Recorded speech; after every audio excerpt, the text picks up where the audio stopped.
Salut tout le monde. Alors aujourd'hui une autre petite vidéo. Donc c'est juste histoire d'expliquer. J'ai à peine commencé pour voir comment ça réagissait sur ces carters. Donc époxy bicomposant. Donc là vous avez la référence si ça vous intéresse. EA3479B, donc de la Loctite.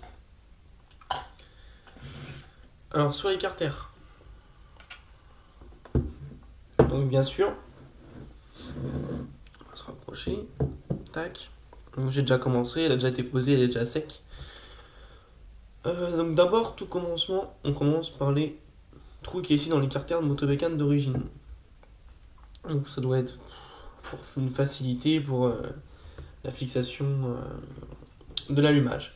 Donc déjà simple, quand on va mettre de l'époxy, donc moi il y en aura partout ici, hein, mais là c'était vraiment juste pour comment dire pour essayer et voir ce que ça pouvait donner déjà sur ces carters là, comment ça collait bien, etc. Bref. Alors du coup, voilà, j'ai perdu le fil. Alors simple. Alors d'abord, quand on veut installer de l'époxy sur ce carter là, pour boucher ces deux trous là, d'abord j'enlève mes deux vis. C'est collé avec une sorte de frein filet hyper épais. Donc d'abord on passe un petit coup de tarot, donc du M6 simple. Ensuite, du coup, les vis, elles rentrent bien, c'est propre, c'est libre. On installe la platine avec deux vis. Moi, j'ai deux vis qui faisaient 1 mm plus long, du coup, je les ai mis en VTR. Et en plus, après, de toute façon, il y a des petites rondelles, là, je les ai pas mises pour vraiment être large après, on va dire. Donc après, du coup, je mets du scotch pour avoir le côté plat, là, sans se prendre la tête. Après, il y aura juste à passer un petit coup au marbre, histoire d'être bon. Une fois que le scotch est mis, je vais venir déposer. Donc là c'est sec, hein.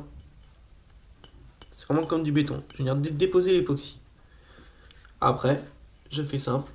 Un coup de Dremel déjà. Donc là c'est bien propre. Un coup de Dremel. Après j'y vais avec du papier à poncer. Alors ce qui est bien avec cette époxy là, c'est qu'avant bon, c'était la MP20 de souvenir. Donc c'était beaucoup plus dur. C'était comme on va dire de la pâte à modeler moitié. C'est là les plus liquides. On voit ce que ça donne ici. C'est un peu plus compliqué à poser, mais franchement très facile à poncer après. Ça vient tout seul. Moi j'ai attaqué avec du gros grain, donc au début avec du 80 après. Après je passe directement au 280. Ça se fait vraiment tout seul quoi. Et on voit le rendu, il est vraiment nickel. Donc là comme je dis, c'était vraiment pour essayer. Donc là après je vais pouvoir passer un petit coup de Dremel. Et après, j'attendrai déjà d'avoir le cylindre et ma chair pour vraiment après faire la prépa correctement, puis tout boucher là pour que ce soit bien fait proprement. Donc voilà, c'est juste une petite explication simple pour montrer un peu que là, comme c'est pas pour de la piste, autant chercher de la performance partout où on peut en avoir.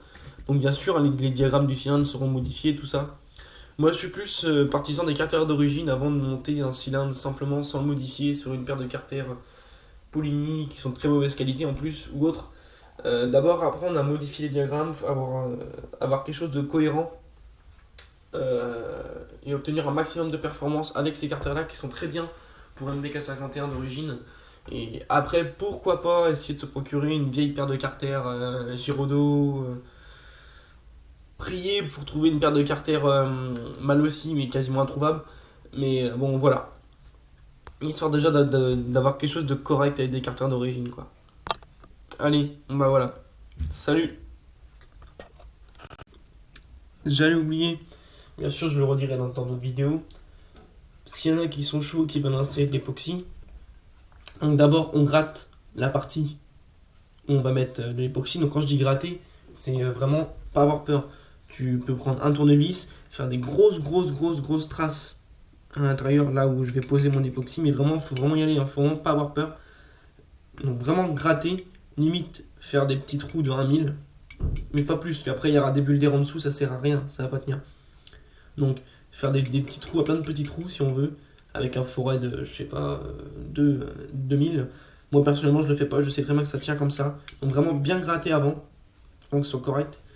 Ensuite, utiliser un dégraissant, donc un bon dégraissant frein, pour vraiment dégraisser le carter.